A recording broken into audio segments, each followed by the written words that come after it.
इमाम बुखारी रहमतुल्लाह ताला अलैह ने जो आखिर में एक हदीस शरीफ लिखी है, इस हदीस से पहले वो सुनने के काबिल है। आप जरा सुन भी ले और दिल दिमाग में जगह दें। फरमाते हैं हदीस शरीफ में, हद्दसना अबू नुअमान क़ाल हद्दसना महदी इब्न मैमून क़ाल समिअतु मुहम्मद इब्न सीरीन युहद्दिसु अन मअबद इब्न सीरीन अन अबी सईद अल-खुदरी रज़ियल्लाहु तआला अन्हु अन नबी सल्लल्लाहु अलैहि वसल्लम क़ाल यख़रुजु नासुम मिन क़िबल अल-मशरिक़।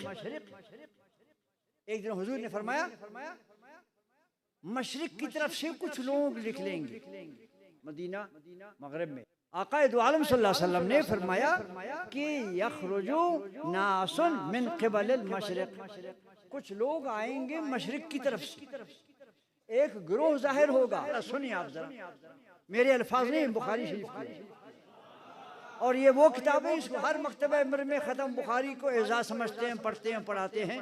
अल्लाह पाक सबको इसकी बरकतें नसीब फरमाए, लेकिन इनकी बातों पर ज़रा गौर भी करना चाहिए। फरमाते हैं महबूब ने इरशाद है, इल्म गैब दे के मेरे नबी का जो बाद में चीज़ ज़ाहिर हुई है, हुजूर पहले उसकी बिशारत सुनाते हैं या उसकी खबर देते हैं। फरमाया मशरिक की तरफ से, मदीने से सारा इलाका मशरिक जितना भी जाता है, फरमाया एक गिरोह निकलेगा, यक़रऊन अल-क़ुरआन ला युजाविज़ु तराक़ियहुम, कुरान शरीफ पढ़ेंगे मगर कुरान शरीफ उनके गले से नीचे नहीं जाएगा।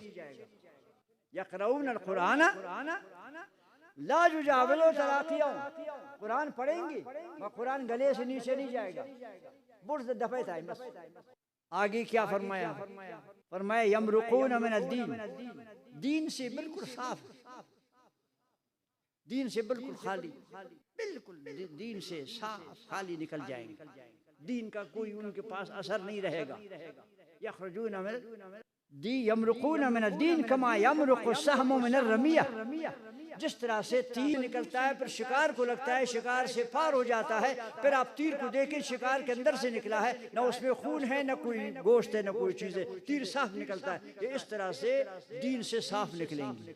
पढ़ेंगे कुरान मगर ज़बान पे है कुरान, अंदर नहीं है, दिल में नहीं है, सीने में नहीं है, ईमान नहीं है, अंदर से कुछ नहीं। ज़बान में कुरान पढ़ लिया और ईमान से साफ निकला जैसे तीर निकला शिकार से।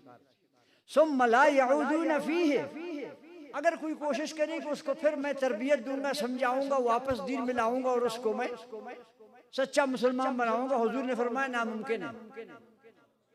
सुम्मा ला यऊदून, फिर वो वापस दीन की तरफ नहीं आ सकते, ऐसे मुश्किल है उनका लाना। हत्ता यऊद सहमु इला फूक़िही, अगर तीर वापस बंदूक की नाली में अंदर आ सकती है तो फिर बताओ ये वापस आएगा। समझा नहीं? इसमें गप दीना साफ दे रखा है और पता वापस दीने ने मगा अंच मुश्किल आग चो कि तीर वे तू पके नरी तब दीने। तो ये इमाम बुखारी रहमतुल्लाह अलैह ने इस हदीस शरीफ को इस मुख्तलिफ अंदाज में इस किताब के अंदर मैं समझता हूँ कोई 20 से ज़्यादा मरतबा आपने जिक्र किया इस हदीस को, 20 मरतबा से भी ज़्यादा। कहीं आपने ये फरमाया कि उनकी एक निशानी, यहाँ क्या फरमाया? फरमाया सीमा हम तहलीक, उनकी निशानी होगी उनके सर के बाल साफ होंगे, हुजूर ने चेहरा देख के निशान बताया। और कहीं ये भी फरमाया कि यक़्तुलूना आल इस्लाम व यज़रूना आल औसान, एक निशानी उनकी ये होगी मुसलमानों को मारेंगे और काफिरों को छोड़ देंगे। तो ये हदीस शरीफ इमाम बुखारी ने सबसे ज्यादा, मैं समझता हूँ अगर किसी हदीस में तकरार की है इमाम बुखारी ने इसी हदीस में तकरार की, ताकि मुसलमानों की तंबीह हो जाए कि हर कुरान पढ़ने वाला सच्चा नहीं होता, हर कुरान पढ़ने वाला दीनदार नहीं होता है, हर कुरान पढ़ने वाला ईमान वाला नहीं होता है, हर कुरान पढ़ने वाला जन्नती नहीं होता है। फरमाते ये इस तरह से भी लोग निकलेंगे, हुजूर ने फरमाया मशरिक से निकलेगा, रास्ता भी बता दिया, जगह भी बता दिया। अब आप खुद सोचते जाए कि मशरिक क्या भला है।